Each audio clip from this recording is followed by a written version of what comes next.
Alright everyone, let's settle in. Tonight, we are exploring the final days of Queen Elizabeth I, the last Tudor monarch and one of England's most celebrated rulers. She guided her nation through an age of artistic flourishing, pivotal military victories, and the very beginnings of an empire. Yet, behind the dazzling crown and the immense power was a woman whose death remains one of the most mysterious and poignant royal endings in history. So, before you get too comfortable, please feel free to like this video and subscribe, but only if you truly appreciate what I am creating here. I would also love to know in the comments where you are listening from and what time it is for you. It is always a genuine fascination to see our community connecting from every corner of the globe. Now, go ahead and dim your lights, perhaps switch on a fan for that gentle background sound, and let's ease into our journey for tonight. By the winter of 1602, Elizabeth I was nearing her 70th year, an age that few in Tudor England ever reached. Her skin, which was once powdered to a porcelain-like perfection, had begun to show the fragility that lay beneath.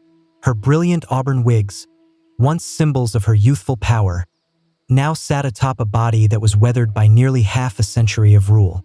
For 44 years, she had reigned alone.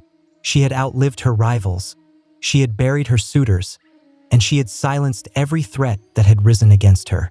But now, the iron will that had defined the queen was beginning to show cracks.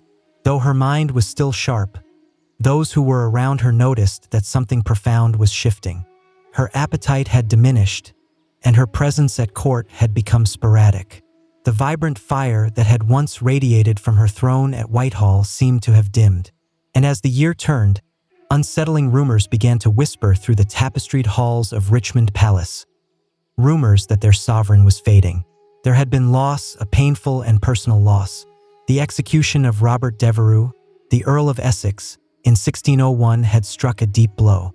Though he had profoundly betrayed her, leading a failed rebellion and attempting to seize power, Elizabeth I had loved him in her own unique way. Some said it was a motherly affection. Others whispered of something deeper. Regardless, watching him walk to the scaffold had torn at her spirit. She never truly recovered from that grief. In her final winter, she would spend long hours standing, refusing to sleep and refusing to eat.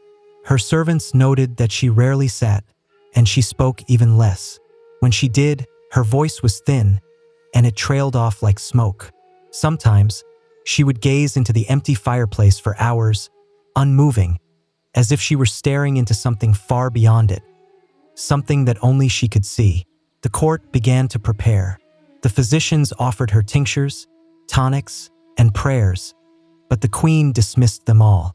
Her ministers gently urged her to rest, to speak, and to name a successor, but the once commanding monarch only shook her head. Something was weighing on her heart, something that was heavier than politics, and perhaps even heavier than the crown itself. As March approached, one truth began to settle among those who were closest to her. The reign of Elizabeth I was quietly and painfully coming to an end. As the days went on, the pervasive gloom that filled Elizabeth I's private chamber at Richmond Palace deepened. The once vibrant court, which was famous for its music, its pageantry, and its lively discourse, had grown quiet. The queen who had once dazzled Europe with her wit and her resolve was now wrapped in heavy silks, and she was surrounded by shadows and silence. She no longer held council meetings, nor did she take her usual rides or walks in the gardens. Her ladies-in-waiting, the closest and most trusted women in her life, were dismissed one by one from her room until she was left mostly alone. Even the few that she allowed to stay, such as Lady Scrope, would only speak in soft, uncertain tones, as they were unsure if their presence was a comfort or an agitation to her. Her mind, they whispered, was slipping. It was during this time that her physicians began to observe something troubling. Not only was the queen refusing to eat, but she had also started to resist sleep altogether. She would stand for hours on end, rooted to the same spot by her bed or by the window, as if the very act of lying down might bring death closer to her.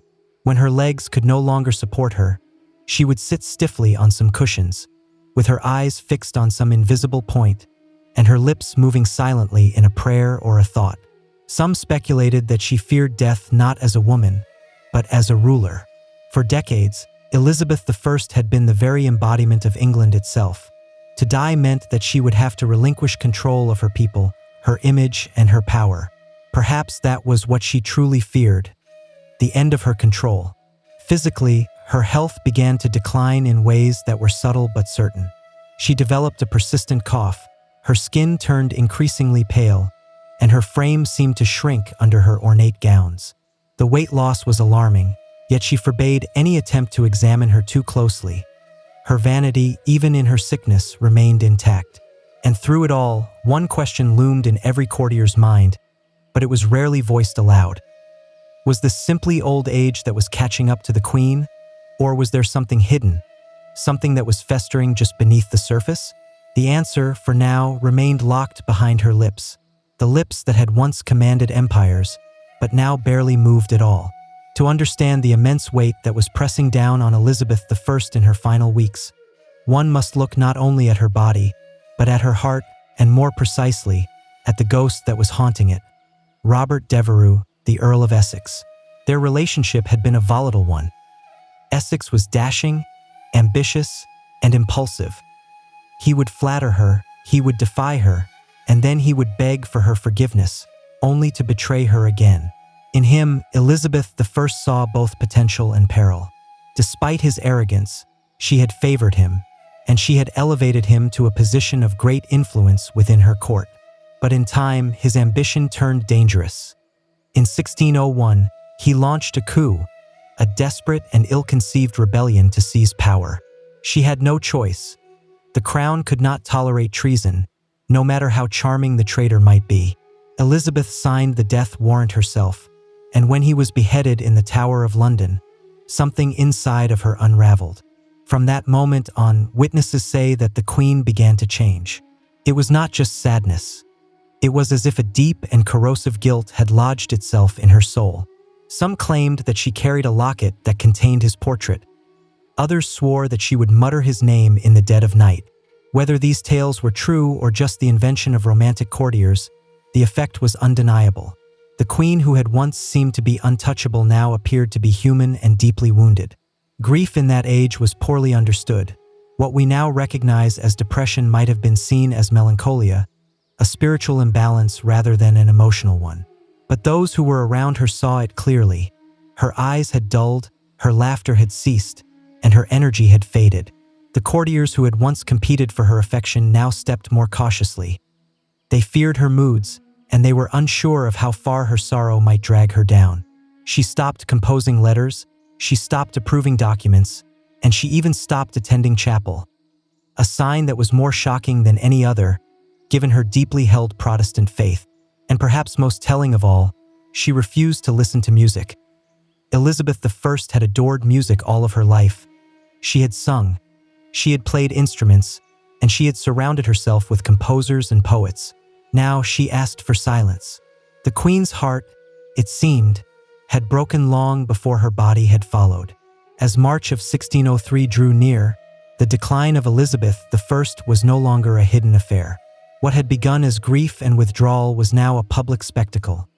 Her slow and tragic unraveling was being witnessed by nobles, courtiers, and servants alike. The once commanding sovereign who had outwitted kings and silenced dissenters now seemed to be adrift within her own palace. She would not speak of her condition. In fact, she barely spoke at all. She would answer questions with gestures or with simple nods. Days would pass without a full sentence ever leaving her lips. When her advisors would press her for guidance on the affairs of state, on the crucial matter of her succession, or on her own health, she would turn away, and she would retreat into herself as if words had become too heavy for her to lift. The physicians, who were being summoned with increasing urgency, would debate her symptoms. Some of them believed that she was suffering from a settling of humors, which was the vague Tudor diagnosis for a mental or a physical imbalance. Others suggested a cold distemper of the brain, but no one could agree on a cure because no one could truly understand the cause. At this time, her physical posture became symbolic of her mental state. She refused to lie down. For hours and even for days, she would remain upright, sometimes leaning against some cushions, and sometimes gripping the arms of her chair, but she would never fully recline. It was as though she believed that if she were to surrender to sleep, she would be surrendering to death. The servants would later report how the queen would stand silently in the corner of her room, cloaked in heavy black, and she would be unmoving for hours at a time. At night, they would take turns watching her, and they were unsure of whether she was praying, or mourning, or simply lost. The palace around her seemed to fall into a hush. The courtiers would speak in whispers, and the nobles would pace outside her door, anxious for any news. And all the while, the air grew thick with an unspoken fear, not just of losing their queen, but of what might come after her. The realm had no clear heir, and though Elizabeth had long refused to name one, everyone suspected that James VI of Scotland would be the one who was chosen. But without her voice, and without her seal, would her will be honored? England was no stranger to power struggles, and a queen's silence could easily turn into a nation's chaos. The silence was no longer just hers. It was England's, and it was holding its breath. Among the many whispered theories about the death of Elizabeth I, one stands out not because of its drama, but because of its slow and invisible nature. It was not a sword or a poisoned goblet that may have killed her, but rather something that was far more insidious: her makeup. For decades, the queen had adorned her face with a signature white mask of beauty, a thick layer of cosmetic powder that was known as Venetian ceruse. It was a fashion that was born from the aristocracy, and it was designed to signal nobility, purity, and wealth. The mixture, however, contained two key ingredients: vinegar and white lead. Yes, lead, a metal that we now know to be toxic even in small quantities. When it was applied daily, layer upon layer, this lead-based makeup was absorbed through the skin. Over time, it could damage the nervous system, it could weaken the muscles, it could cloud the mind, and it could ultimately shorten one's lifespan. The symptoms of lead poisoning read like a shadowed list of Elizabeth's final months: fatigue, depression, tremors, a loss of appetite, cognitive decline, and a deterioration of the skin. Her contemporaries noted that her teeth had blackened and fallen out. Her hair, which had once been bright and flame-red, had thinned and disappeared, and her skin under the paint was marked by sores and blemishes, signs that were hidden from the public behind pearl-studded wigs and powdered masks. And yet, the queen remained committed to the illusion. She insisted on presenting the image of eternal youth, even as her body was rebelling against her. That makeup was not just vanity. It was armor, and like any armor, it came with a weight, and in this case, it was a poisonous one. Some modern historians believe that the long-term exposure to lead may have contributed significantly to her physical and mental decline. The irritability, the confusion, the refusal to sleep or eat, and even the depression that followed the death of Robert Devereux might have been magnified by a chemical imbalance. But in her day, no one understood these dangers. Venetian ceruse was celebrated, and it was even imported and used across Europe. The very thing that had made Elizabeth I so iconic may have also quietly hastened the fading of the woman who was beneath it. In the end, the white mask that had defined her public image may have also quietly hastened the fading of the woman who was beneath it. By the second week of March in 1603, the condition of Elizabeth I had become undeniable. Her courtiers now moved with a sense of urgency, though they were careful not to show any panic. The queen had stopped eating entirely. Her body, which was already thin, seemed to retreat into itself, and her bones were visible under the ornate fabrics that had once projected power and grace.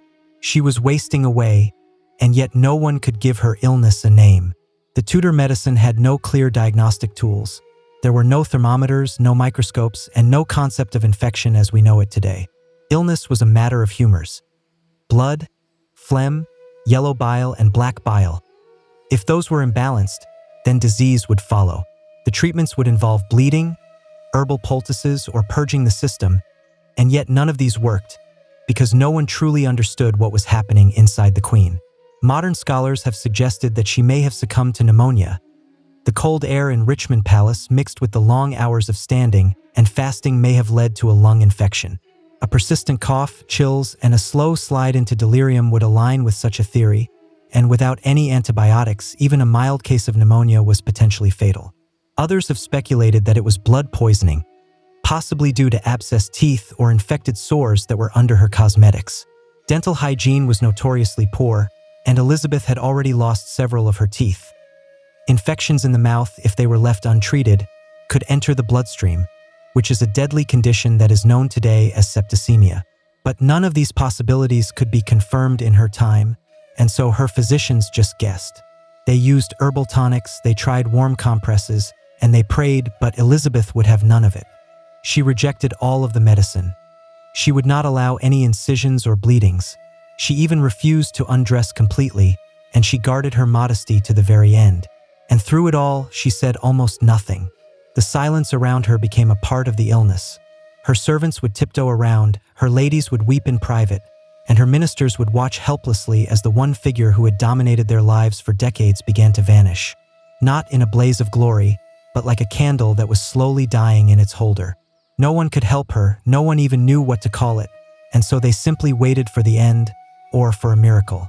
Though her body was failing, it was not illness alone that was burdening Elizabeth I. It was the immense and inescapable weight of her rule. For over 4 decades, she had stood as the very embodiment of England. Her crown was not just a symbol of power, it was a living thing, and it was fed by every decision that she made, every speech that she delivered, and every threat that she outwitted. But now, in the stillness of her chamber, that crown sat heavy and unclaimed, and the question of what would come next loomed over the dying queen like a storm. Elizabeth had no children, and she had no direct heir. The Tudor line, which had been so fiercely defended and glorified, was ending with her. And though she had maintained a lifetime of political control, she had long resisted naming a successor. And why? Perhaps because to name one would mean that she would have to acknowledge her own mortality, which was something that she had stubbornly refused to do. The most obvious candidate was James VI of Scotland, who was the son of Mary, Queen of Scots, whom Elizabeth had had executed decades prior. He was male, he was a Protestant, and he had a legitimate claim to the throne through his great-grandmother, Margaret Tudor. But his rise to the English throne would not be a simple one. There were factions, old grudges remained, and there were Catholic claimants who were still lurking in the shadows. As the Queen's strength faded, the pressure mounted on her to make a formal declaration. The ministers, especially Robert Cecil, the Secretary of State, pressed her gently but firmly. England could not be left rudderless. The Civil War was not a memory that was so distant as to be forgotten, and in a world where monarchs ruled by a divine right, the death of a queen without a clear succession was a recipe for chaos. But Elizabeth remained silent. Some say that she gestured when she was asked if James should be the king. Perhaps it was a subtle nod, or perhaps it was nothing at all. Others claim that she whispered, "I will have no rascal to succeed me," only to later accept the inevitable. But there is no record, and there is no firm confirmation. The monarch who had delivered some of history's most memorable speeches would not speak her final decision. It is possible that in her mind, to acknowledge a successor was equal to surrendering, to admitting that her story, her dynasty, and her era were truly coming to a close. And perhaps that was more painful to her than death itself. As March drew on and the hours grew colder, those who were attending to Elizabeth I faced a peculiar and an increasingly disturbing reality. The Queen refused to sleep. Not just occasionally, but entirely. The days and the nights blended into one endless vigil as she remained seated or standing in her chamber, with her eyes distant and her spirit detached. To many, it seemed that the Queen was terrified not of death, but of what lay between her and death: rest. There were moments when her attendants would beg her to lie down, but she would resist with such a force that they eventually stopped asking. Her refusal was not rooted in stubbornness alone. It carried the weight of superstition and of sorrow. In the Tudor times, sleep was often viewed as a temporary death, a time when the soul would drift dangerously close to the beyond, and Elizabeth I, despite her formidable logic and intellect, may have believed that if she were to close her eyes, she would never open them again. And so she sat, sometimes hunched over in her chair, and other times leaning against the wall. She defied the limitations of her failing body. The swelling in her legs worsened, her breathing grew shallow, but still she would not lie in her bed. Her servants tried to coax her with music. She turned it away. They brought her warm drinks. She waved them off. She did not wish to be comforted, nor to be convinced. It was as if she were standing watch over her own death, and she was refusing to give it an invitation. Eventually, her strength began to betray her. She collapsed several times. On one occasion, she was found crumpled up beside her chair, and she was unwilling to cry out for help. After that, her ladies-in-waiting took turns staying close to her, hovering like the ghosts of the court that she had once commanded. Even they no longer spoke to her unless they were spoken to first. The atmosphere in the room was one of reverence, of sorrow, and of dread. When at last she agreed to lie in her bed, it was not from a sense of peace but from utter exhaustion. Her body had finally given out. She was placed under the covers gently, like a fragile relic that was being lowered into some silk. It was the first time that she had rested in days, and for many, it felt like the beginning of the end. The moment that Elizabeth I allowed herself to be laid in her bed, her chamber was transformed. The silence grew heavier and more sacred.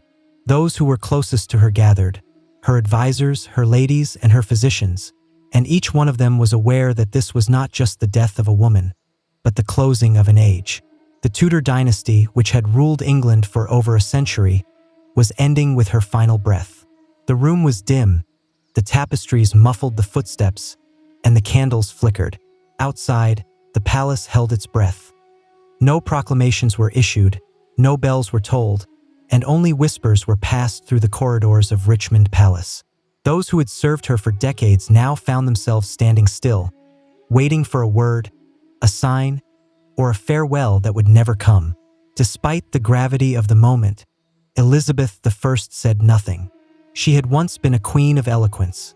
Her words could rouse armies, they could silence parliaments, and they could charm the foreign courts. But now, as she drifted between consciousness and sleep, not a single parting phrase escaped her lips.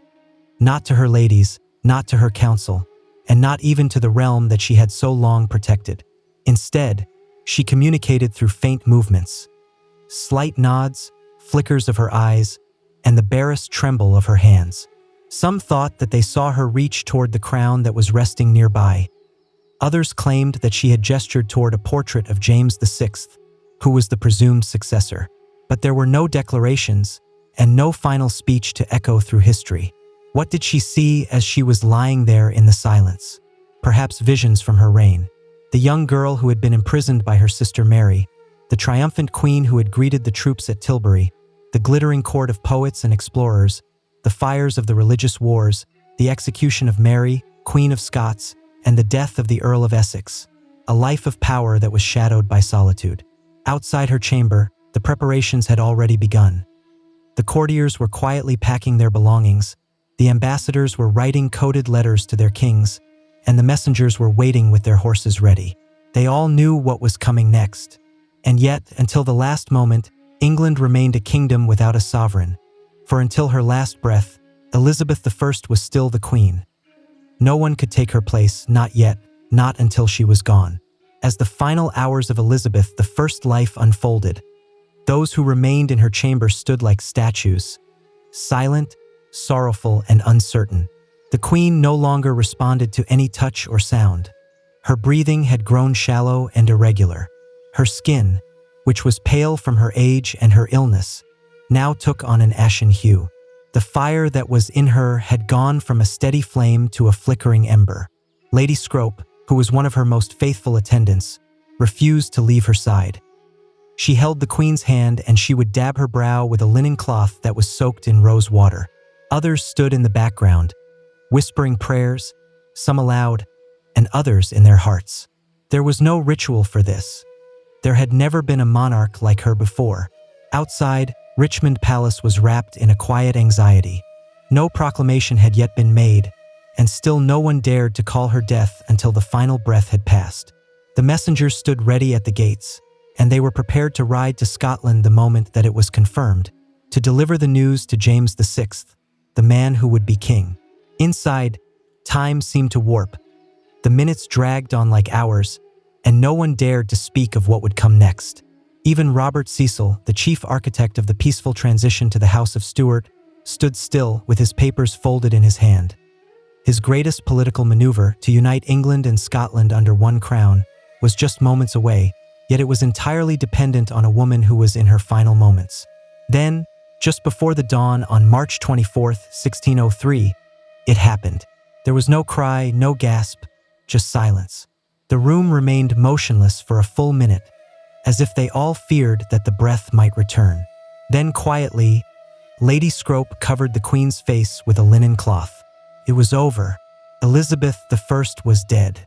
Her passing was not marked with any fanfare, nor even with a priest's final rites. She had refused them all. The Virgin Queen, as she was so often called, had died alone, and she was surrounded not by her family or her heirs, but by the weight of history. A monarch who had been born of scandal and had ruled through storms and fire, had now passed into legend with the same dignity that she had held in her life. Quiet, unbending, and ultimately unknowable. The death of Elizabeth I sent a chill across the kingdom, not because it was unexpected, but because of what it had left behind. A throne without a voice, a court without a direction, and a realm that was uncertain of its next heartbeat. She had been the only monarch that many in England had ever known. Her presence was woven into the fabric of their everyday life, and her image was stamped onto their coins and their consciences alike. Now that image was still. Immediately after her death, her body was left undisturbed, according to tradition. Her ladies kept a vigil beside her, and they whispered psalms through their trembling lips. A single candle burned at her bedside. The cloth that was over her face did not conceal her identity. It preserved it, as though the nation needed one final moment to believe that she was truly gone. But while grief settled inside the walls of Richmond, elsewhere, the wheels were already turning. Robert Cecil, who was perhaps the only man who truly understood the scale of this moment, stepped into motion. His secret correspondences with James VI of Scotland had prepared him for this day. The couriers were sent riding with a breathless urgency through the muddy spring roads, and they were carrying the news that would transform two kingdoms. Meanwhile, back in London, the people waited. No bells rang and no mourning was declared. The court kept the death quiet for several hours, as they feared unrest or opportunistic power plays. But the word eventually seeped out, first through the servants and then to the merchants and the clergy.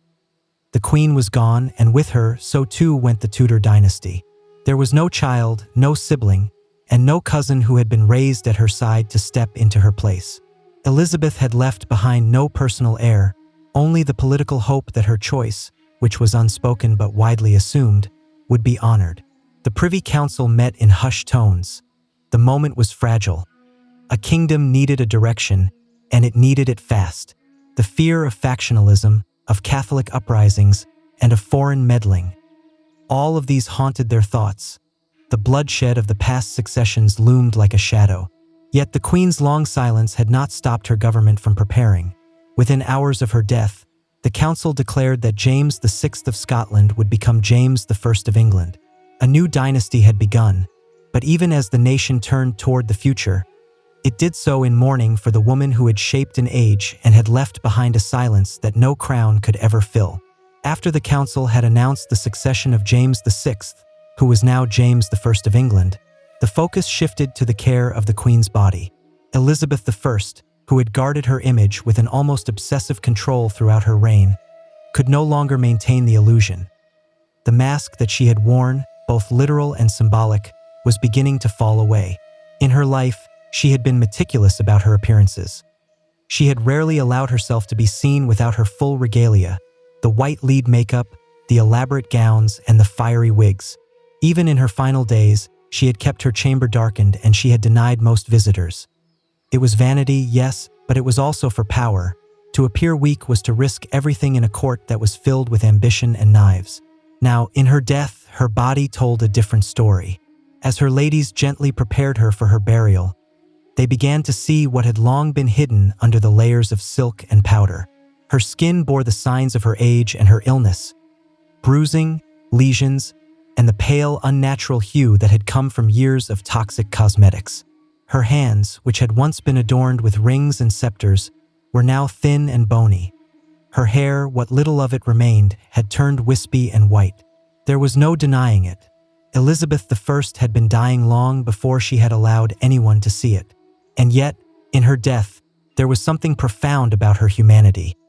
She was no longer Gloriana, the Virgin Queen, or the untouchable monarch on the coins and the canvases. She was a woman who had carried a kingdom on her back for 4 decades and had paid the price with her own body. No embalming was done immediately. The tradition at the time was to delay the burial to allow for a time of national mourning and for a proper ceremony. Her body lay in state, and it was dressed one final time in her royal robes, with the crown placed above her brow, and the orb and the scepter at her side. For all of the imperfections that were now visible, her people still came to pay their respects, not just to the queen that she had been, but to the person that she had become. A woman of contradictions, powerful and alone, brilliant and burdened, fierce and fragile.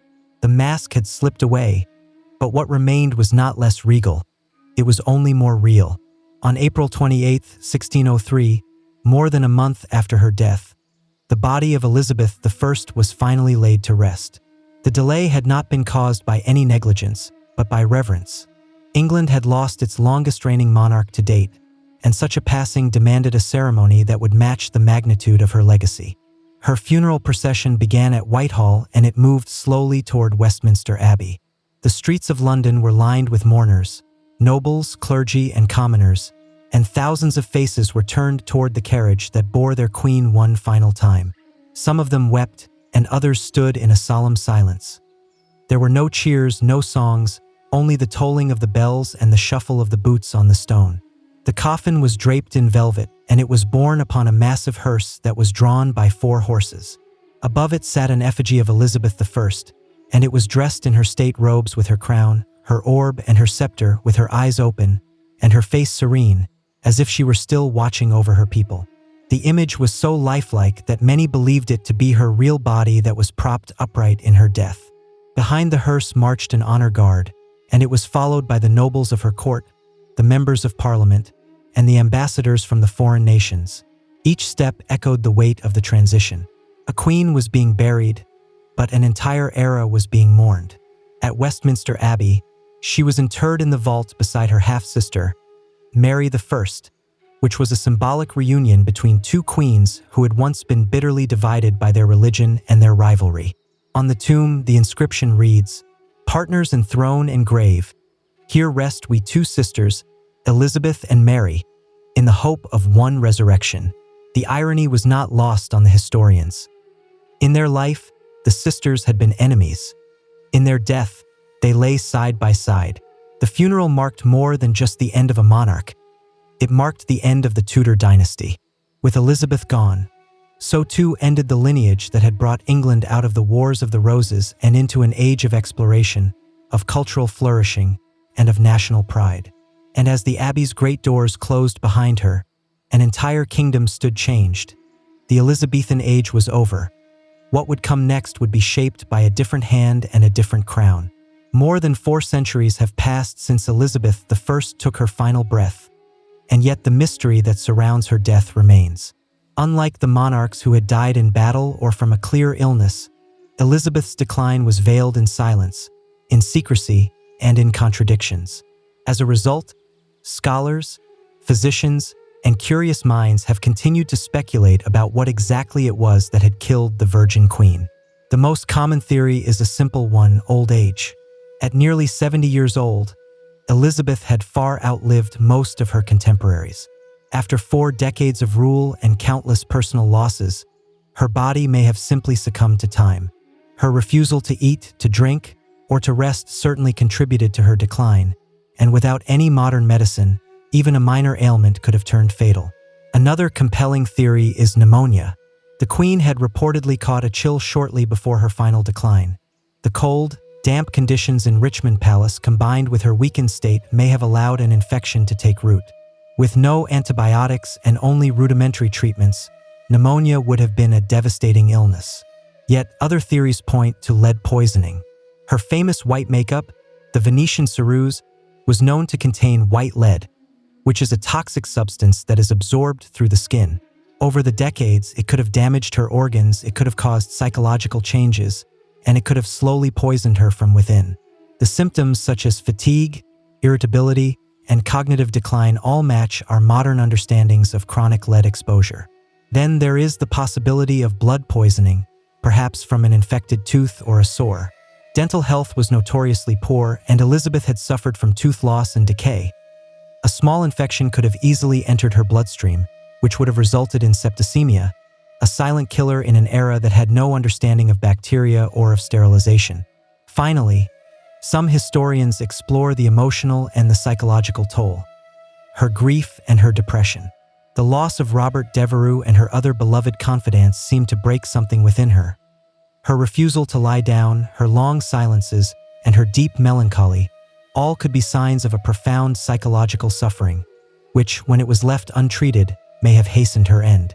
In truth, it may have been all of these factors, her age, her illness, the poison, and her grief, that were woven together in a tapestry of decline.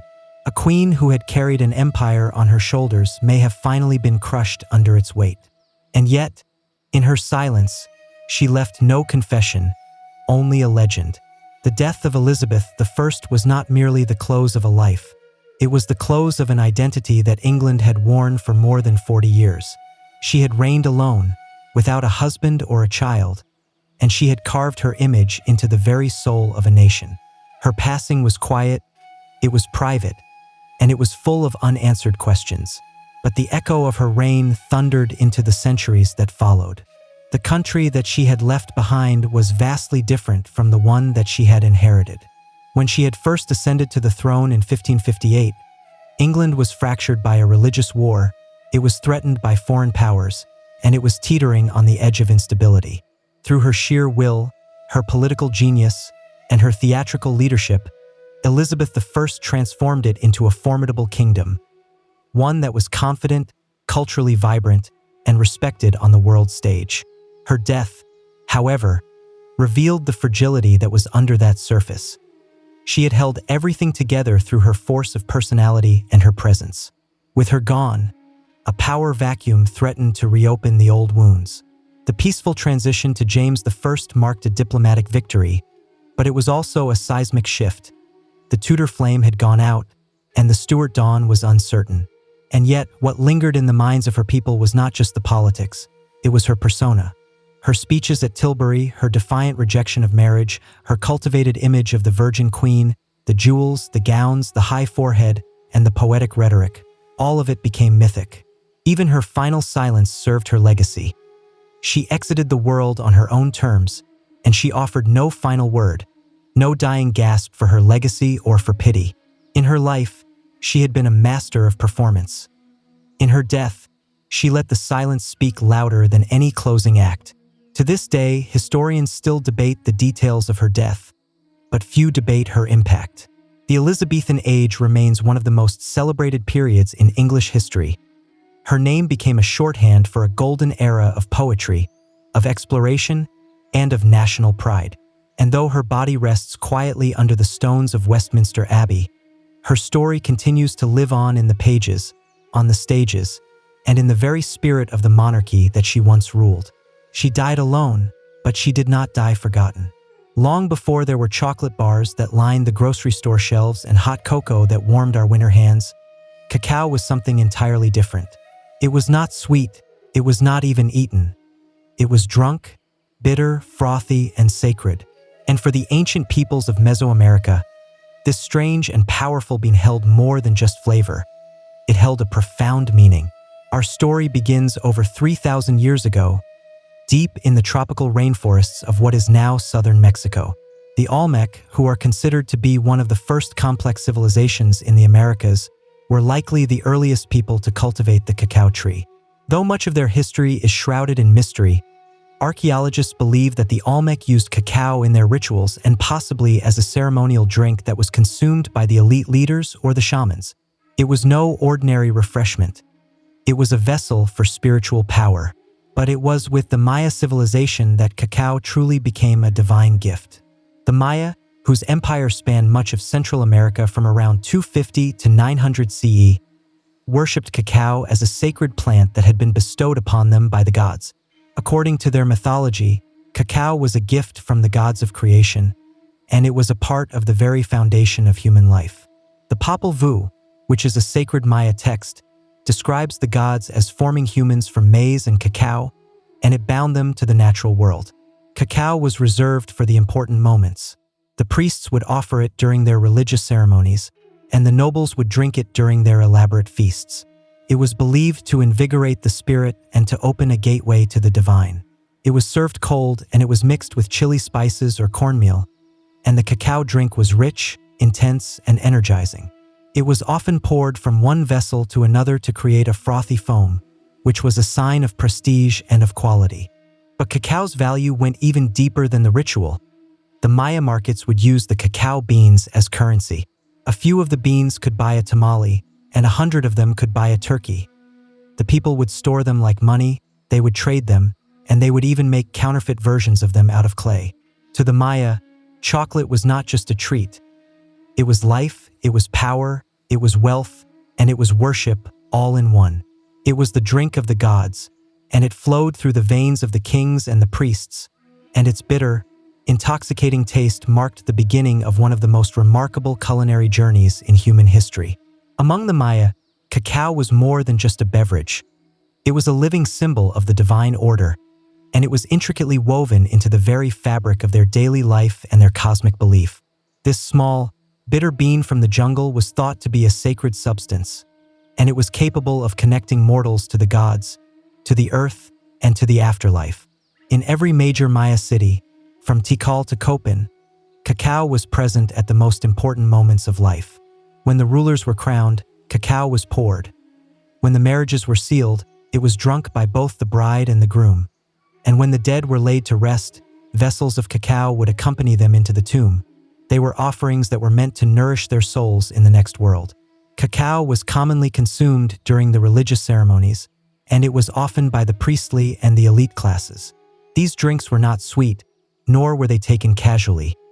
They were blended with chili peppers, with maize, with vanilla, and sometimes even with blood, a powerful combination that was intended to invigorate the spirit and to induce visions. It was believed that drinking cacao could bring one closer to the divine, and it would open the mind to prophecy or to sacred insight. The Maya also believed that the cacao trees were sacred. Their curved branches and their brightly colored pods symbolized life, fertility, and abundance.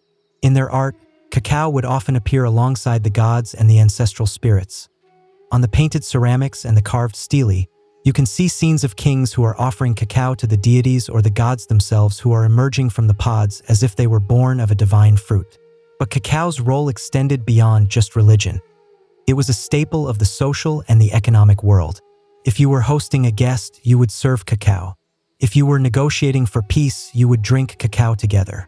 For the Maya, to share cacao was to recognize a shared humanity, an unspoken contract of trust, of respect, and of an elevated purpose. Even in the homes of the wealthy, drinking cacao was a ceremonial act. Special vessels were used, and they were beautifully painted cups that were often marked with glyphs that would identify the owner and the specific purpose of the drink. These were not just dishes. They were heirlooms that were crafted with care and with reverence. The reverence for cacao shaped the Maya identity. It was not just consumed, it was celebrated, it was revered, and it was trusted as a bridge between the realms. In a world that was ruled by ritual and by cosmic cycles, cacao was the drink that kept the universe in balance. Centuries after the Maya, another mighty civilization would rise, and it would elevate cacao even further: the Aztecs.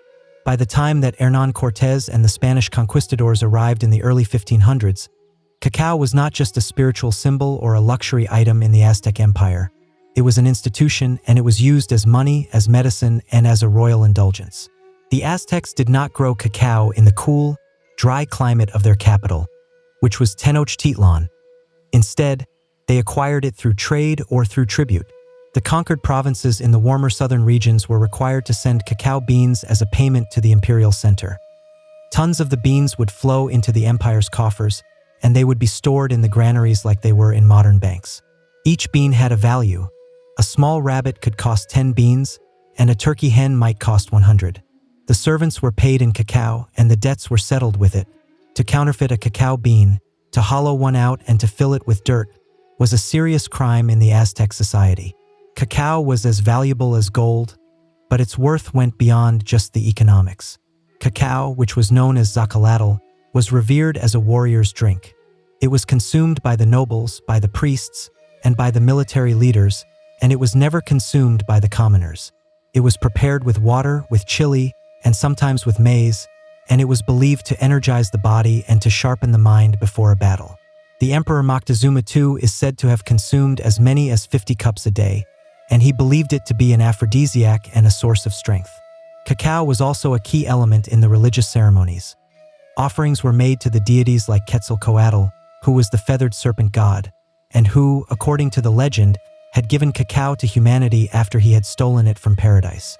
It was believed that cacao had divine origins, and to drink it properly was a sacred act. In the Aztec culture, cacao represented wealth, war, worship, and royalty. It was a seed of power, and it was earned, it was stolen, it was traded, and it was honored. But all of this would soon collide with the European conquest. When the Spanish eyes first saw the cacao bean, they did not recognize its value, but that would soon change. The bitter drink of the warriors and the kings was about to cross the ocean, where it would be forever transformed. It would be sweetened, it would be commodified, and it would be woven into a global obsession. When Hernán Cortés and his band of conquistadors first arrived in the Aztec capital of Tenochtitlan in 1519, they encountered a world that was both foreign and magnificent. The towering temples, the floating gardens, and the bustling markets stunned the Europeans. But among all of the wonders, one thing caught their attention again and again: the peculiar use of a dark, bitter drink that was made from crushed beans. The Spanish watched as Moctezuma II was served cup after cup of zacalatl in golden vessels. They observed the warriors, the nobles, and the priests who were treating the substance with reverence. At first, they found it to be unpleasant. It was strange, it was unsweetened, and it was spicy. Some even called it unpalatable. But they also noticed something else: the energy that it seemed to grant, the alertness that it sparked, and the symbolic power that it carried in every corner of the Aztec life.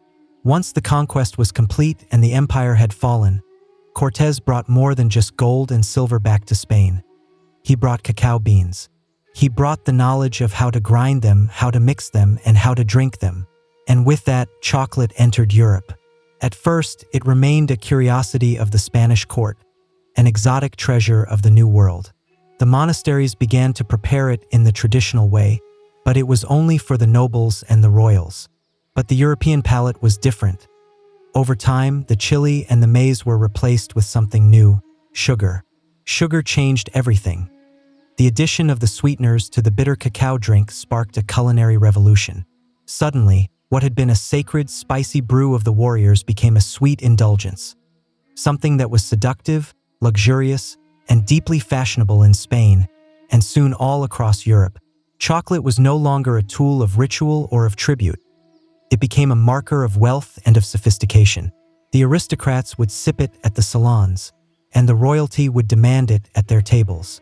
It was still prepared as a drink, and it was usually hot, but the flavor had softened, the rituals were replaced with recipes, and the power that had once been tied to the gods and the warriors now belonged to the European elite. But even as the chocolate delighted the palates of the kings and the queens, it carried a new bitterness, one that was not from the taste, but from the human cost. To feed Europe's growing hunger for cacao and for sugar, the colonial plantations expanded, and behind them, a new system of exploitation and of slavery would begin. The drink of the gods had entered a new world, and it would never be the same again.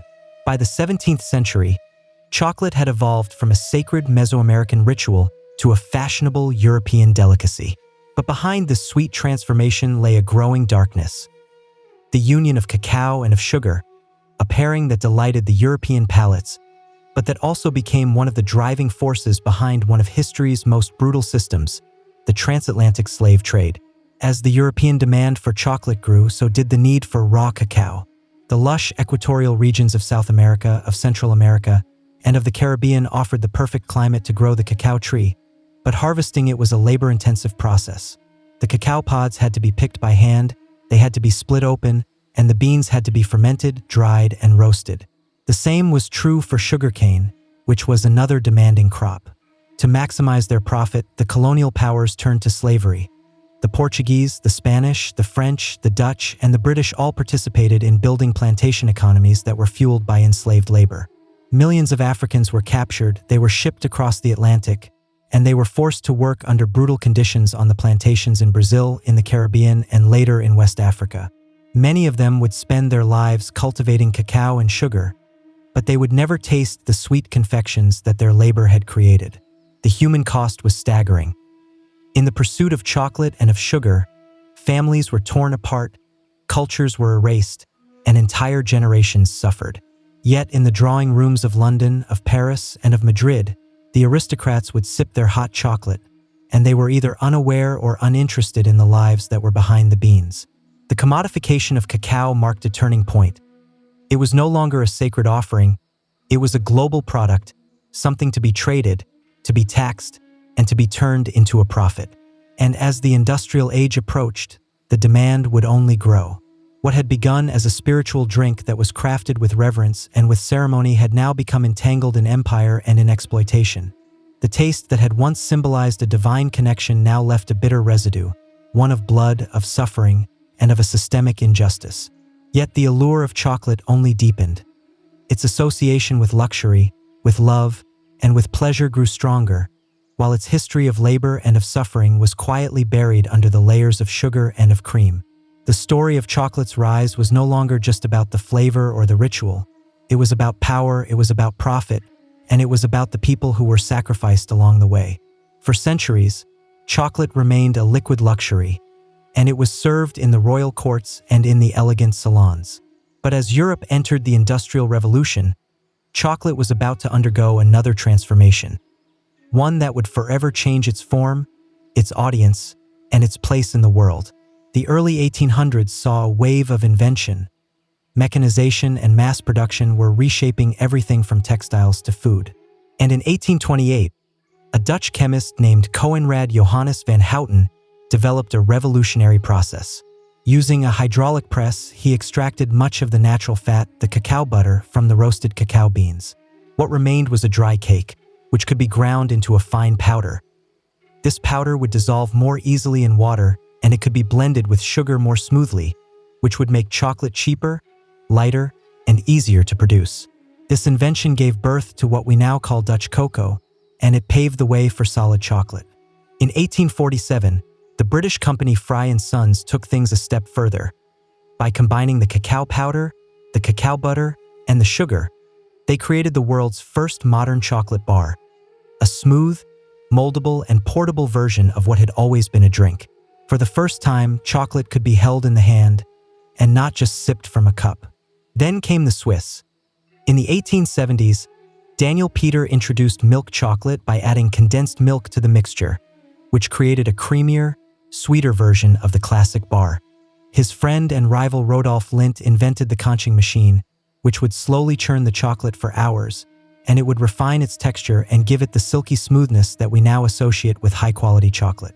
These innovations turned chocolate from a luxury into a mass-market product, with lower prices and an improved texture. Chocolate was no longer reserved for royalty. It entered the shops, the factories, and the lunchboxes all across Europe and soon after in the United States.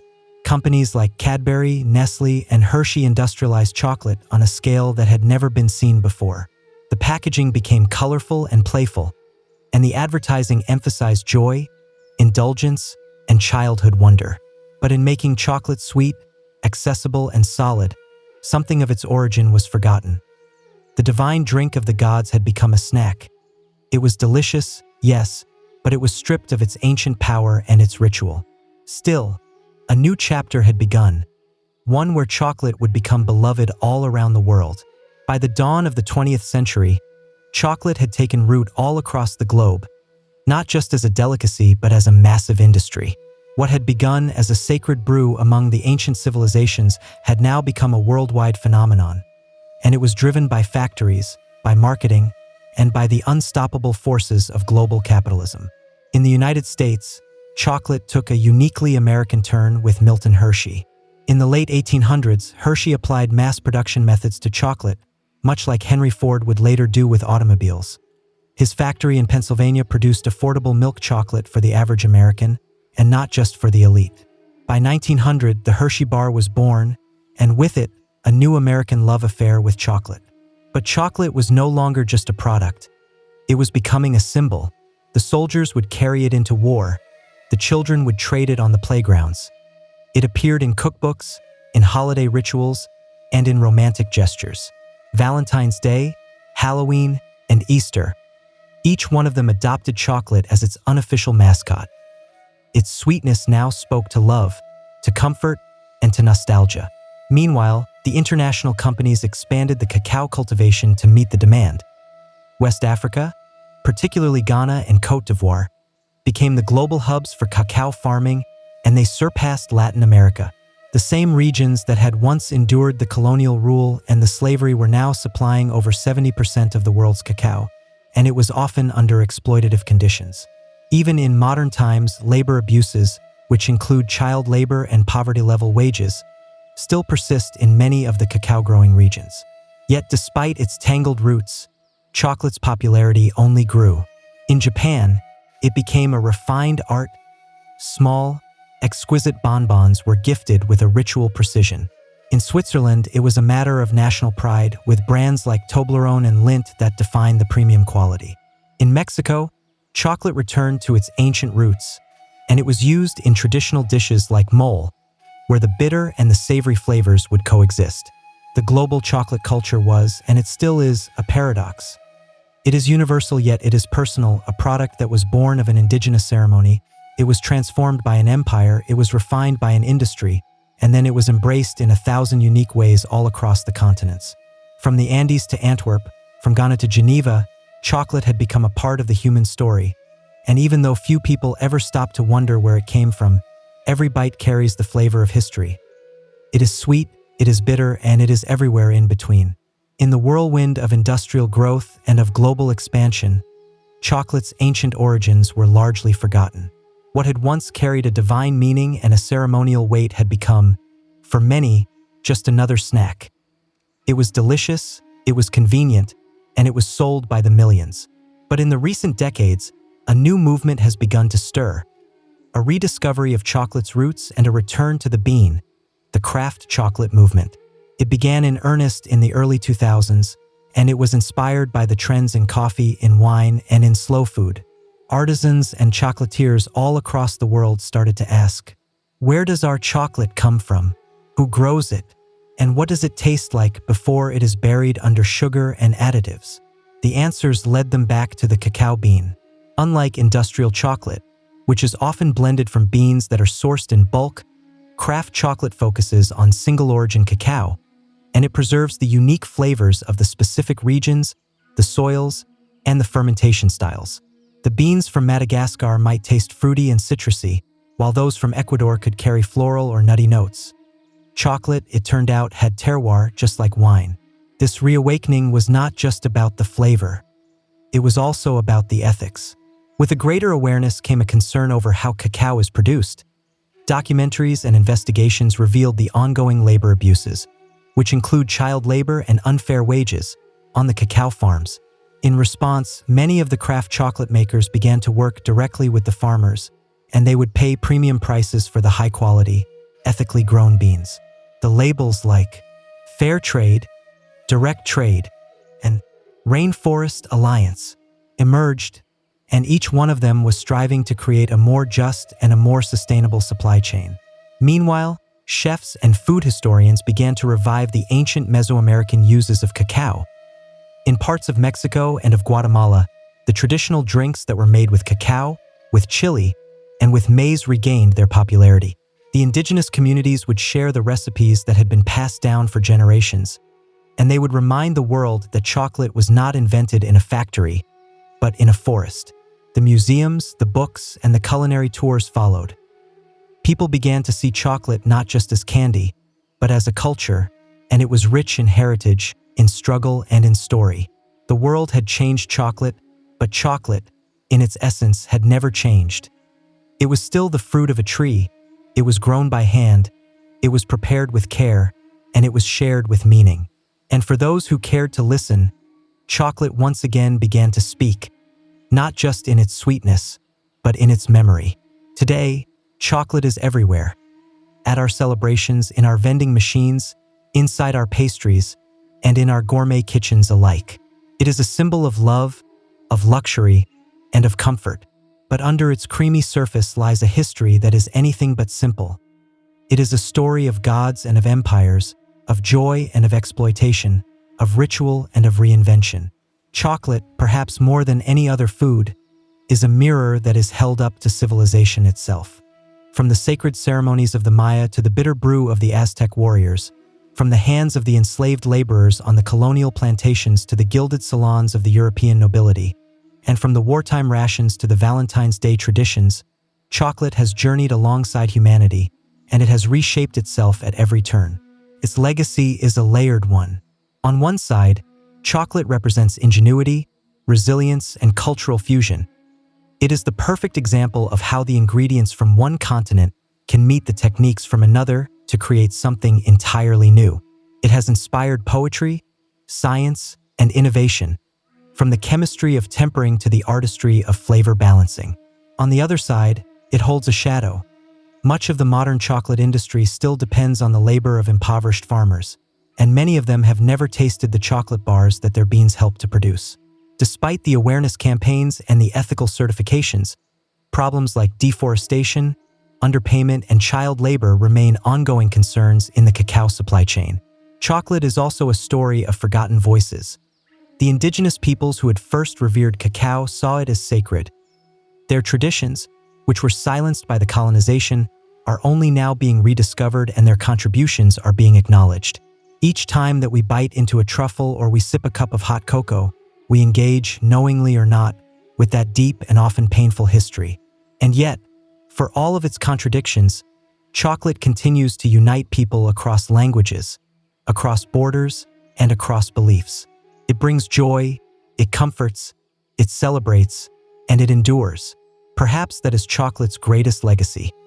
Not just its flavor, but its ability to evolve, to adapt, and to survive the rise and the fall of civilizations.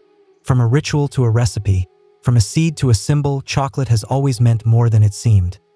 It is, in the end, not just a treat, but a story, one that even now we are still writing. In the early decades of the 19th century, the United States was a young and a growing nation, and it was restless in its ambitions. Its population was surging, and the white settlers were pushing outward, and they were hungry for farmland, for gold, and for opportunity. To many, the promise of the American frontier was a divine right. But to fulfill that dream, they looked westward, not into the wilderness, as they had imagined, but into the lands that were already deeply rooted in memory, in culture, and in life. Those lands belonged to the Native American nations. Among the most prominent were the Cherokee, the Creek, the Choctaw, the Chickasaw, and the Seminole tribes. With their sophisticated political systems, their written languages, their newspapers, and their schools, these were not scattered bands of nomads. They were sovereign communities, and many of them had long tried to coexist with the United States on legal and on diplomatic terms. The Cherokee Nation in particular had adopted numerous elements of the American society in the hopes of preserving their autonomy. They had drafted a constitution that was modeled after that of the U.S., they practiced agriculture, and many of them had converted to Christianity. They published a bilingual newspaper, and they had even sent delegates to Washington. But to the white settlers and the politicians, assimilation was never enough. What they wanted was the land. Georgia, Alabama, Mississippi, and the other southern states began to encroach more aggressively into the native territories. They passed laws that would invalidate the tribal governance, they would nullify the native property rights, and they would pressure the federal government to act. The discovery of gold in northern Georgia only heightened the urgency. The land, they argued, was too valuable to remain in native hands. President Andrew Jackson, who was a former general and a staunch advocate for the removal, stepped forward with a solution: to clear the east of the native nations entirely, to relocate them beyond the Mississippi River to a place where they would no longer obstruct the march of the cotton plantations and the white settlement. This was not merely a policy, it was an ideology. Manifest Destiny, though it was not yet named, pulsed through the veins of the American project. The belief that the white Americans were destined to expand from coast to coast came at the expense of anyone who was in their way. And in the 1830s, that meant entire nations of people. Thus, the stage was set, not for progress, but for one of the most sorrowful and shameful journeys in American history, the Trail of Tears. On May 28, 1830, President Andrew Jackson signed into law the Indian Removal Act, which was a legislation that would forever alter the lives of tens of thousands of Native Americans. Though it was cloaked in the language of fairness and of voluntary exchange, the act marked the beginning of a calculated and a relentless campaign to remove the native tribes from their ancestral homelands in the southeastern United States. The act authorized the president to negotiate treaties with the native nations and to exchange their lands that were east of the Mississippi River for territory in what was then called the Indian Territory, which was an expanse of land that would later become Oklahoma. The supporters of the law argued that it would protect the native peoples from extinction by placing them far from the white encroachment. But in truth, it was a land grab that was dressed in the rhetoric of protection. Andrew Jackson, who was a military hero and was celebrated for his brutal campaigns against the Creek and the Seminole, saw the removal as a logical continuation of the American expansion. He claimed that the native peoples could not live in harmony with the white settlers. The removal, he argued, was not only beneficial, it was inevitable. They have neither the intelligence, the industry, the moral habits, nor the desire of improvement. He once said of the native nations, "They must perish, or they must abandon their habitations and wander far into the wilderness." The Congress was divided, but the bill passed narrowly. In the Senate, it cleared by just 3 votes. In the House of Representatives, it passed by a margin of 5. These slim victories were enough to set into motion one of the most tragic episodes in American history. Some of the tribes agreed to relocate as they feared war or further loss. Others held out, and they believed the promises of the treaties that had offered them money, supplies, and a safe passage. But these promises would prove to be hollow for many. In practice, the removal process was chaotic, it was cruel, and it was often violently enforced. What the law had claimed would be a peaceful transfer quickly became a nightmare of broken agreements, of corruption, and of forced marches. Entire communities were uprooted, their homes were burned, and their crops were destroyed. The soldiers would arrive at the doorsteps of the families, and they would order them to pack what they could carry, which was sometimes nothing more than the clothes on their backs. Their homes were looted and they were burned, and their crops were left to rot in the fields. The churches, the schools, and the burial grounds were all abandoned. More than 16,000 Cherokee were rounded up and they were placed in military stockades. These makeshift camps were overcrowded and they were unsanitary, with little food, with dirty water, and with no shelter from the elements. The disease spread rapidly. Measles, dysentery, and whooping cough took a heavy toll even before the march had begun.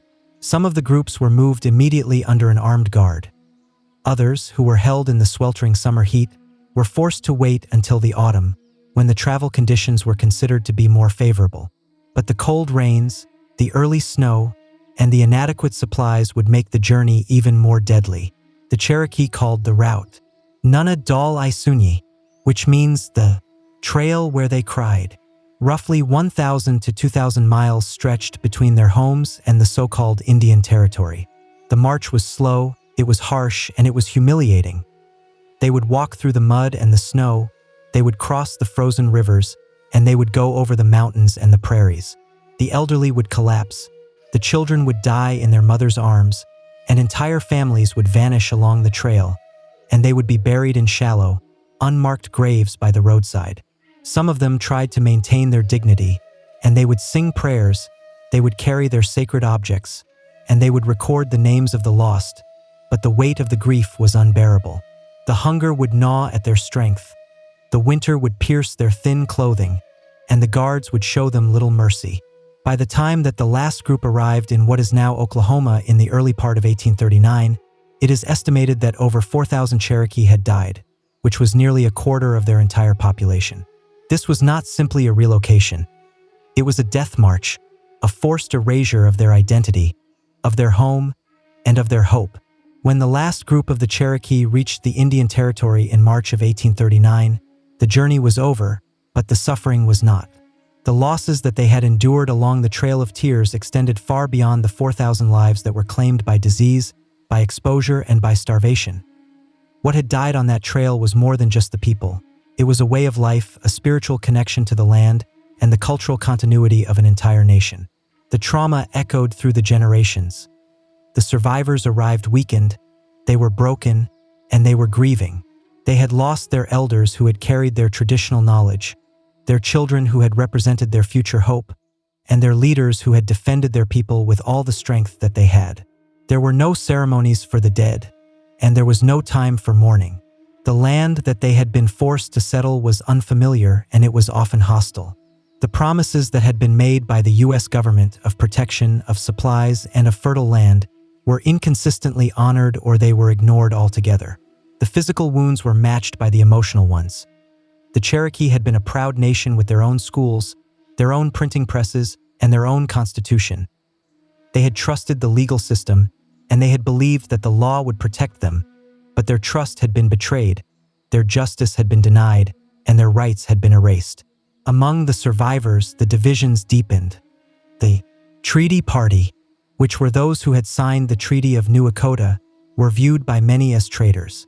In June of 1839, just months after the relocation, Major Ridge, John Ridge, and Elias Boudinot were assassinated by their fellow Cherokee in a wave of retribution.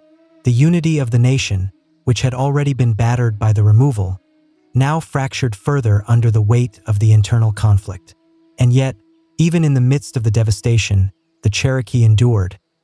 They rebuilt their schools, they reestablished their government, and they began to print their newspapers again. They held on to their language, to their stories, and to their faith. The resilience that had once carried them through the legal courts and the diplomatic struggles now became the foundation of their survival. Still, the scars of the removal ran deep, and they remain today. The Trail of Tears is not just a chapter in a history book. It is a living memory that is carried in the families, in the oral traditions, and in the soul of a people who were forced to leave everything behind. And in that memory, there is sorrow, but there is also strength. While the Cherokee Trail of Tears is the most widely remembered, it was not the only forced removal. The Indian Removal Act of 1830 had targeted multiple native nations, and each one of them had their own languages, their own traditions, and their own lands, and each one of them endured their own version of exile, of suffering, and of loss. The Choctaw were the first to be removed, and that began in 1831. Thousands of the Choctaw were forced from their homelands in Mississippi and in Alabama. Most of them traveled on foot, and they were without wagons or adequate supplies. As they marched through the freezing rains and the swollen rivers, hundreds of them died. A Choctaw chief later called it a trail of tears and death, which was a phrase that would echo in history. The Creek Nation, which was once powerful in the southeast, was the next. After years of broken treaties and of violent clashes with the settlers and the militias, they too were rounded up and they were driven westward. In 1836, over 15,000 of the Creek were removed, and many of them were in chains. Thousands of them perished along the way, while others were sold into slavery or they were scattered from their kin. The Chickasaw had negotiated a payment for their lands before the removal, but their journey was no less brutal. The delays in receiving their compensation left them without any resources, and hundreds of them died from disease and from starvation during their move to the west. The Seminole of Florida resisted the most fiercely. From 1835 to 1842, they waged a guerrilla war against the U.S. forces in the swamps and in the forests. The leaders like Osceola became symbols of their resistance, but even the Seminole could not withstand the weight of the U.S. military power forever. Thousands of them were captured or they were killed, and others were forcibly marched to the Indian Territory, while a small group of them fled deep into the Everglades, where their descendants remain to this day. In all, over 100,000 Native Americans from multiple nations were displaced during the removal era. The government called it a policy, and the settlers called it progress.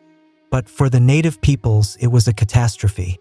Each nation's trail was different, but they all shared the same themes: betrayal, suffering, and loss. Their sacred homelands were stripped away, their cultural centers were shattered, and the bonds of their community, of their family, and of their memory were stretched to the brink. And yet, these nations carried their songs, their languages, and their spirit with them into a new land that did not welcome them, but where they would find ways to survive. When the Cherokee, the Choctaw, the Creek, the Chickasaw, and the Seminole finally arrived in the Indian Territory, which is what is now the state of Oklahoma, they found a land that was nothing like the one that they had been forced to leave. The federal government had promised them fertile soil, safety from any further encroachment, and permanent ownership of their new homes. But those promises, like so many that had come before them, would prove to be fragile. The land was unfamiliar, and the climate was harsher. For many of them, it was difficult to grow their crops or to rebuild their homes using their traditional methods. The winters were bitter and they were unpredictable, and the summer droughts would scorch the earth. The communities were scattered, with many of the families arriving months apart or not at all. The diseases followed them: cholera, smallpox, and influenza. The grief lived in every new settlement. The government aid that had been promised, the livestock, the tools, the food, and the money, often arrived late or not at all. The corruption plagued the system. The contractors would cut corners, the supplies were spoiled, and the resources that were meant to help the resettled families to start over were siphoned off by middlemen or by bureaucrats with very little oversight. Worse still, the land that had been guaranteed as a permanent Indian homeland was soon under a renewed threat as the settlers pushed westward and the borders of the U.S. states crept closer. The new pressures emerged. The railroads began to carve through the land, and the treaties were rewritten or they were ignored under pressure or under manipulation. What had been set aside as a sovereign territory began to shrink once again. Despite these hardships, the nations worked to rebuild. The Cherokee reestablished their capital in Tahlequah, and they rebuilt their schools and their institutions. The Choctaw and the Chickasaw reorganized their governments. New constitutions were written, the councils met, and the churches were built. The farming resumed, and the communities began to heal, not by forgetting, but by enduring. And yet, even in the Indian Territory, the shadow of the removal loomed. Every promise that had been made to protect their new homeland was vulnerable to the same forces that had driven them from their original lands: greed, expansion, and disregard. The land that had been promised became a temporary refuge in a nation that was still unwilling to see the native people as permanent, rightful inhabitants. Though many of them believed that they had finally found peace, history would soon prove otherwise. The story of the Trail of Tears did not end in the Indian Territory. It simply turned the page to another long chapter in their struggle for survival, for sovereignty, and for respect. For decades after the forced removals, the Trail of Tears lived mostly in silence, and it was spoken about in whispers. It was passed down through the family stories, and it was rarely acknowledged in the textbooks or in politics. It was a wound that was left open, a shared pain that was carried quietly by the native communities, and it was too often ignored by the nation that had caused it. Yet the memory survived. In the Cherokee homes, the elders would tell the story of the march to the west, of the cold, of the hunger, and of the lost. The songs were sung in mourning, and the ceremonies were held in remembrance. The oral history kept the names of those who had walked and those who had not alive. The land remembered too. The old trails, the shallow graves, and the surviving documents marked the route like a scar across the heart of a continent.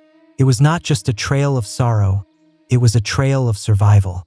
The resilience that was shown by the native nations after the removal defied the expectations of those who had tried to erase them. In the decades that followed, the Cherokee, the Choctaw, the Creek, the Chickasaw, and the Seminole would not only rebuild, but they would thrive. They formed new governments, they ran their schools, they printed their newspapers, and they preserved their languages and their spiritual traditions against immense odds. They endured. Still, the silence from outside of their communities remained. It was not until the late 20th century that the wider America began to reckon, even faintly, with the tragedy of the Trail of Tears. The activists and the tribal leaders worked to reinsert the story into the national memory. The memorials were erected, the commemorative trails were marked, and the school curriculums were slowly updated. The phrase, Trail of Tears, became a recognized term not just among the historians, but in the national consciousness. But the acknowledgement is not the same as justice. The effects of the removal are still felt. The disconnection from the ancestral lands, the historical trauma, and the legacy of the broken promises continue to shape the realities of the native communities today. Yet through every hardship, the strength of these nations endures. The same spirit that had guided them through the forests, across the rivers, and into their exile still lives on in the language revival programs, in the cultural preservation efforts, and in the stories that are told around the fires and the kitchen tables. The Trail of Tears is not just about what was lost.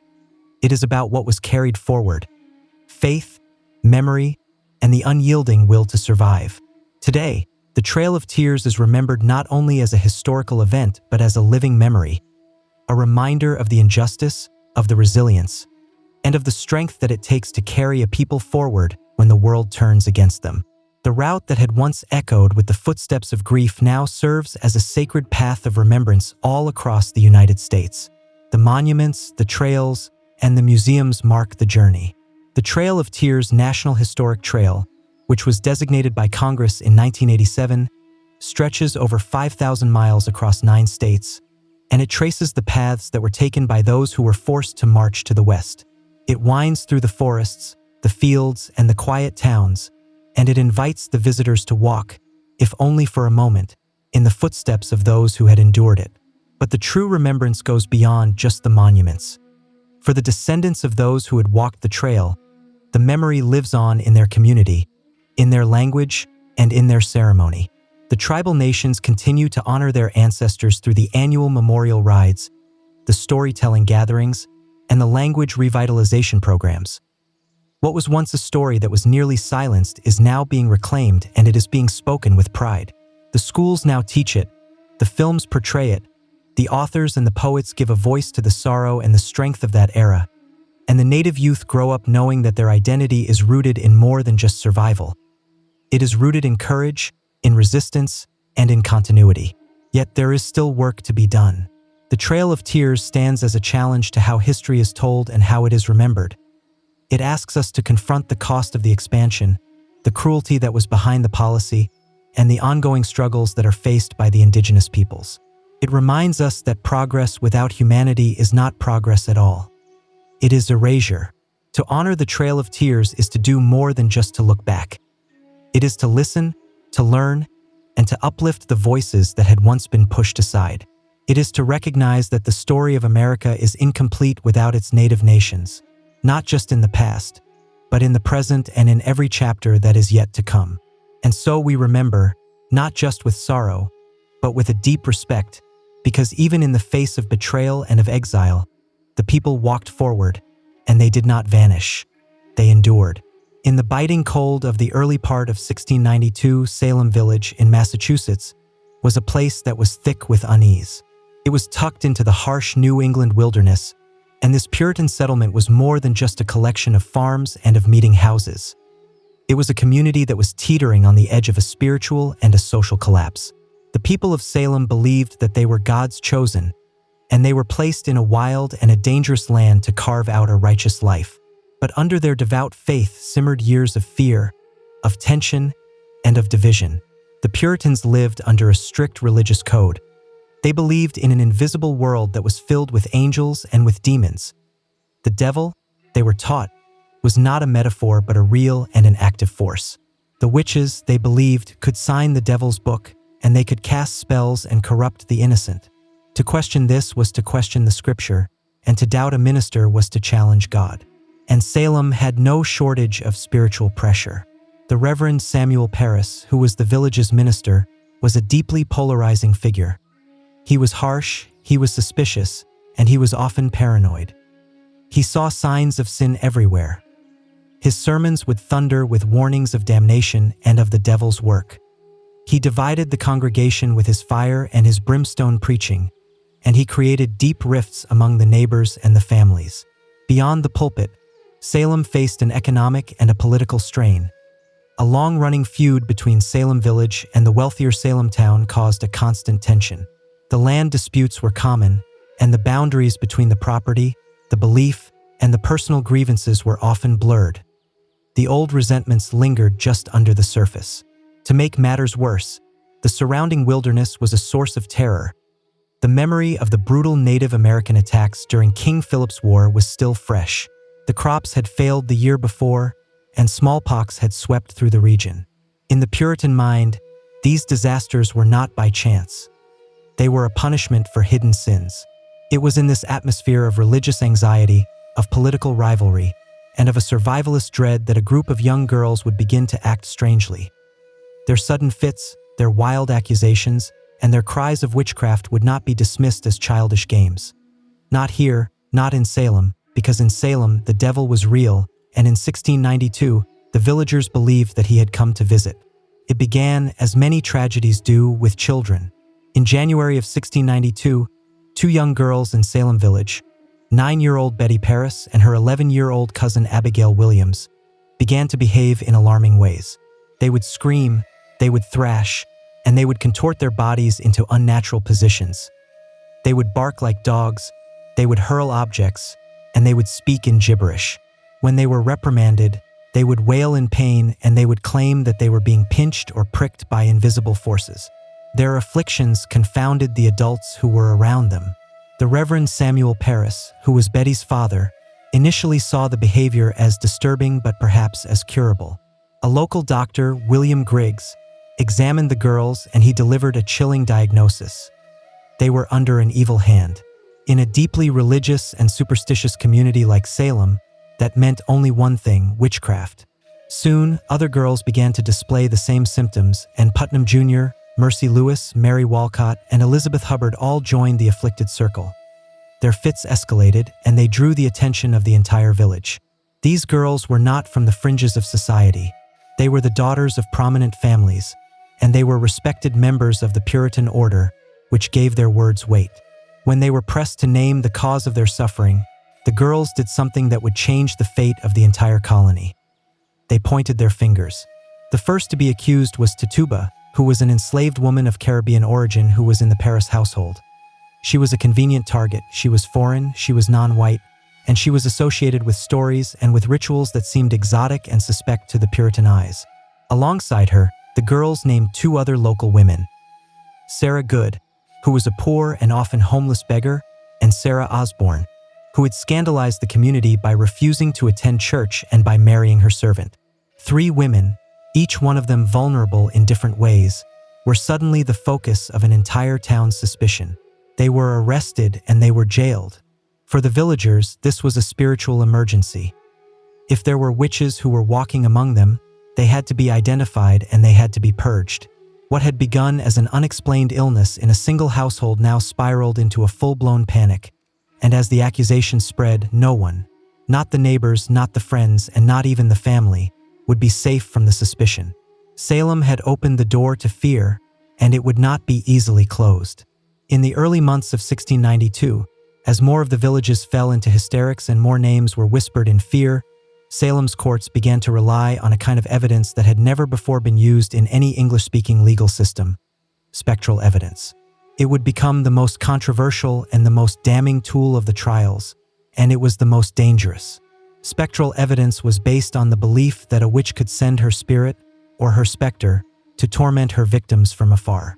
The afflicted girls would scream in court, and they would claim to see the accused person's ghost who was pinching them, who was choking them, or who was stabbing them while the accused stood silently in front of them, and they were often in disbelief. To the Puritan mind, this was not imagination or a performance. It was considered to be a valid proof of a pact with the devil. When the accused denied their guilt, they were accused of lying, and when they stayed silent, that too was seen as an admission of their guilt. Those who confessed, however, were often spared from execution, especially if they named other witches. This perverse incentive caused a wave of coerced confessions.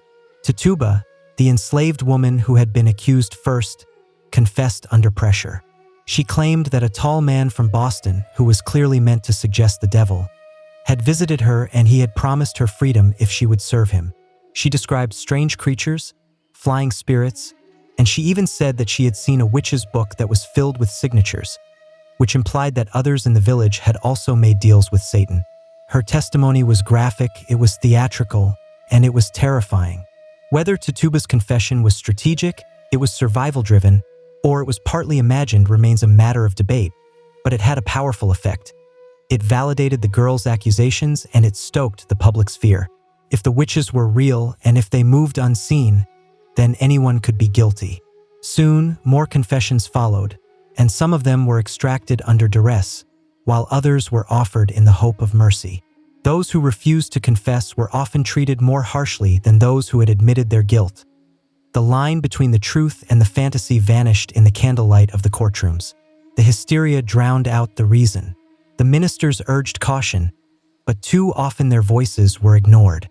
The jails were filled with the accused, the farmers, the midwives, the churchgoers, and even the children. The foundations of justice in Salem were crumbling. A town that had once been governed by the scripture and by order now answered to the visions, to the screams, and to the shadows. And still, the accusations grew. By the spring of 1692, the accusations had overwhelmed Salem's jails. What had begun as a local disturbance had now spread into a full-blown judicial crisis, with more than 100 people who were imprisoned, and the colony was struggling to process the chaos.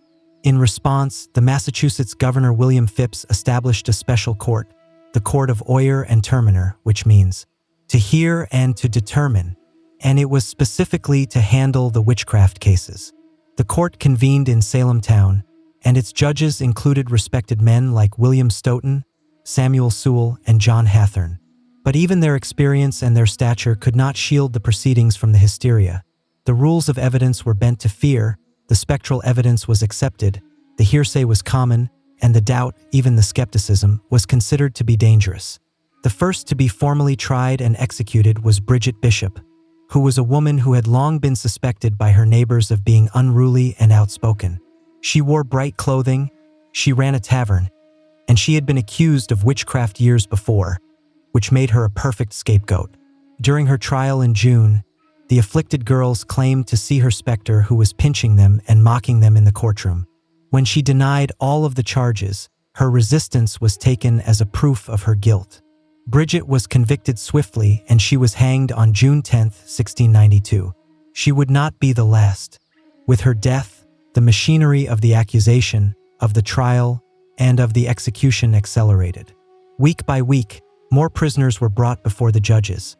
Some of them were pillars of their communities, the church members, the midwives, and the landowners, and others were beggars, widows, or former servants. What had united them was not their guilt, but the suspicion, and in many cases, the misfortune of being disliked, of being envied, or of simply being misunderstood. The accused stood before a court where they had very little hope. Their fate would often depend on the theatrics of their accusers or on the political winds of the day. Those who confessed and who accused others were usually spared. Those who maintained their innocence were more likely to be hanged.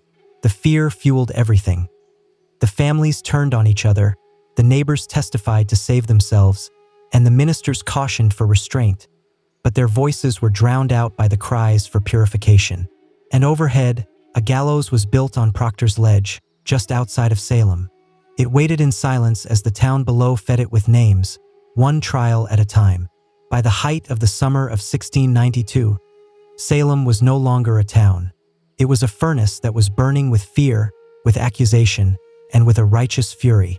The witch trials had moved beyond Salem village and Salem town, and they were spreading like wildfire across the neighboring communities. Ipswich, Andover, Gloucester, and others were soon gripped by the same fever. The accusations multiplied, and the jails overflowed. No one was safe. The accused came from all walks of life. Some of them were outsiders, beggars, former slaves, and women who were without families. Others were deeply rooted in the community. The church deacons, the wealthy farmers, and even the former accusers. Once the machinery of suspicion had begun to churn, it spared no one.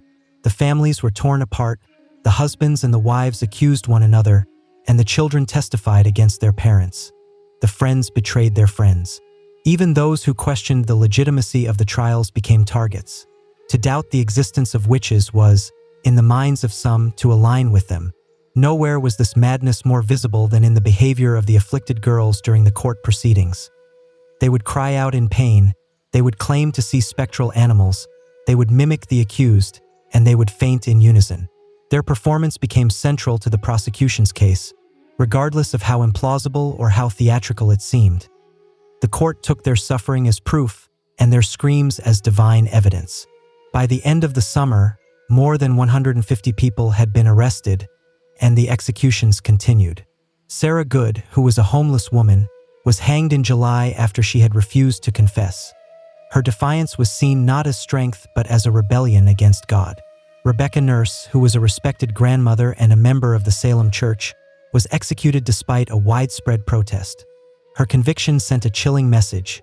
Even the most pious were not beyond suspicion. And yet, the accusations did not slow down. Children as young as 5 were jailed. A minister's wife was accused, and entire families were locked up in the cells. The colony had lost its grip on reason, and it was consumed by the very evil that it had sought to destroy. The fear was now Salem's true ruler, and it was shaping the justice, it was warping the memory, and it was silencing the dissent. What had begun as a handful of strange afflictions had now become something far more terrifying. A society that was devouring itself, one accusation at a time. As the summer gave way to the autumn in 1692, the Salem witch trials reached their darkest depths. The gallows on Proctor's Ledge became a grim fixture on the horizon, a place of a ritual execution where the cries for mercy were swallowed by the silence of the final judgment. The executions were public, and they were meant to serve as warnings. The entire communities would gather to watch, some of them in a solemn fear, and others who were disturbingly treating them as spectacles. One by one, the convicted were led to the scaffold, and they were bound and they were praying, until the trapdoors would drop and another life would end in the name of righteousness. In total, 19 people were hanged as witches. 14 of them were women and 5 of them were men, and all of them had maintained their innocence. Many of them died with prayers on their lips or with psalms that were recited through their trembling voices. None of them received a proper burial, as the convicted witches were denied the church cemeteries. Some of them were buried in shallow, unmarked graves, and others were reclaimed secretly by their families under the cover of night. But the most gruesome death was not on the gallows. Giles Corey, who was an 81-year-old farmer and the husband of the accused witch Martha Corey, refused to enter a plea at his trial. By refusing to speak, he had hoped to prevent his land from being seized by the state. In response, the authorities ordered a pressing, which was a brutal and a rare form of punishment. Giles was stripped, he was laid on the ground, and he was slowly crushed under heavy stones. For 2 days he endured the torture in silence. His last words, according to the legend, were chillingly defiant. More weight. He died without ever entering a plea. His resistance made him a tragic symbol of the injustice that had overtaken Salem. Inside the jails, those who had not yet been executed faced horrific conditions. The pregnant women would give birth in the filthy cells, the sick would die of neglect, and the families had to pay for their own food and for their own chains. And some of them remained imprisoned for months after the trials had ended. By the time that the autumn leaves began to fall, Salem had sentenced more people to death for witchcraft than any other community in American history. What had begun as whispers had now ended in blood. And though the executions would soon cease, the damage to Salem's soul had already been done. By the end of September in 1692, the fever that had gripped Salem began to falter. The turning point came not from the courts or from the clergy, but from a growing sense of unease, a recognition, which was too long delayed, that something had gone terribly wrong. The doubt crept in quietly. It started when the respected citizens like Rebecca Nurse and John Proctor were hanged. If such devout, upright people could be witches, then who could be trusted? When Martha Corey, who was a strong-willed churchgoer, and even the wife of the colony's former governor, Lady Mary Phipps, were accused, the trials began to eat into the upper ranks of the society. The hysteria no longer threatened just the marginalized. It now threatened everyone. The Reverend Increase Mather, who was a prominent Puritan minister and the father of the influential Cotton Mather, delivered a powerful sermon against the use of spectral evidence, which was the very foundation of many of the convictions. In his words, "It is better that 10 suspected witches should escape than that one innocent person be condemned." It was a radical reversal in the tone and a quiet indictment of the court's methods. Others began to speak out as well. The ministers who had once supported the trials now urged for caution, and the families of the accused pleaded publicly. The communities that were neighboring Salem watched with horror, and they began to distance themselves. Faced with the rising criticism and the political pressure, Governor William Phipps finally acted. In October of 1692, he disbanded the court of Oyer and Terminer. In its place, a new court was created, one that no longer accepted spectral evidence. The change was immediate. Of the remaining prisoners who were awaiting trial, most of them were found to be not guilty. For those who had been convicted, many of them received reprieves. The executions stopped. Still, the damage had been done. 19 people had been hanged, 1 had been pressed to death, over 100 had been imprisoned, and dozens more had traumatized families and shattered reputations. The tide had turned, but it had turned slowly. Though the courts had changed, it would take months and even years for the last of the prisoners to be released, and it would take longer still for the community to fully reckon with its sins. But in that autumn, the panic receded, the silence returned to the gallows, the accusers' screams faded, and Salem, which was wounded and ashamed, was left to confront the cold reality that it had not been witches, but fear itself, that had ruled them. When the final prisoners were released in 1693, Salem was left with more than just empty cells. It was left with guilt. The trials had ended, but the echoes of the accusation, of the betrayal, and of the execution lingered in every home and in every church pew. A heavy silence hung over the town, and under it, a deep unease. In the years that followed, many of those who had been involved in the trials began to express their regret. One of the most striking apologies came from Judge Samuel Sewall on a January day in 1697. During a day of public fasting and of prayer, Sewall stood before the congregation at Boston's South Church. In front of the entire assembly, he accepted the blame and the shame for his role in the trials, and he asked God for his forgiveness. It was a rare act of public contrition, and it set the tone for the years that followed. Others were not so quick to apologize. Some of the judges and the accusers remained silent, or they stood by their decisions, and they believed that they had acted in good faith. But the growing consensus, especially among the clergy, was that the court had erred terribly. Even Cotton Mather, who had initially defended the use of spectral evidence, softened his tone in his later writings. In 1706, Anne Putnam Jr., who was one of the original accusers, and she was only a child during the trials, offered a formal confession before her church. She admitted that her accusations had led to the deaths of innocent people. She claimed that she had been deluded by Satan, and she begged for forgiveness from God and from her neighbors. Her words were among the few to acknowledge the specific names of the victims. The families of the accused struggled for decades to clear their relatives' names. In 1711, the Massachusetts legislature passed a bill that restored the civil rights of many of those who had been convicted, and it awarded a monetary compensation to their heirs. But the pain remained. Not all of the names were cleared, and not all of the families were compensated. The generations grew up in the shadow of the trials, and yet, over time, Salem tried to heal. The town became a symbol not of justice, but of what happens when fear overrides reason, when the courts abandon fairness, and when hysteria is mistaken for the truth. The reckoning had begun, but the full justice, as history often shows, would remain elusive. More than 3 centuries have passed since the gallows stood in Salem, but the legacy of the witch trials endures, and it is etched into the American memory not as a tale of sorcery, but as a grim warning about the power of fear, the fragility of justice, and the danger of an unchecked belief. The very phrase, Salem witch trials, has come to symbolize mass hysteria, false accusations, and a moral panic. It is invoked in courtrooms, in classrooms, and in political speeches as a cautionary tale, a powerful proof of how easily reason can be overwhelmed by suspicion and how quickly a community can turn on its own. Today, Salem embraces its history, but not without a complexity. The museums, the memorials, and the guided tours draw visitors from all around the world.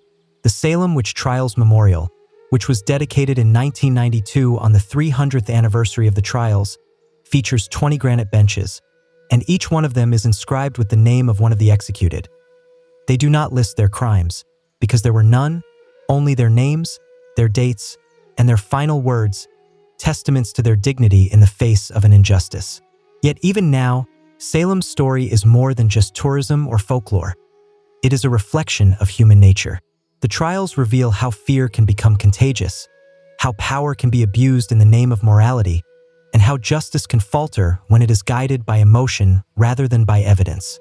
In literature, Arthur Miller's play The Crucible gave a new life to the trials, and it used them as an allegory for McCarthyism and the Red Scare of the 1950s. Miller reminded a new generation that witch hunts do not always involve witches, and that the past is never as distant as it seems. The descendants of the accused and of the accusers still live in Massachusetts and all across the United States. Some of them bear the burden of an ancestral shame, and others carry the pride of resilience and of survival. In 2001, more than 3 centuries after the hangings, the state of Massachusetts formally exonerated the last 5 victims, and it completed the legal clearing of all who had been accused. The Salem witch trials were brief, and they lasted just over a year in length, but their lessons have proven to be eternal. They remind us that the truth must be defended, even when fear shouts louder, and that the gravest of injustices can occur not in the moments of darkness, but under the full light of day.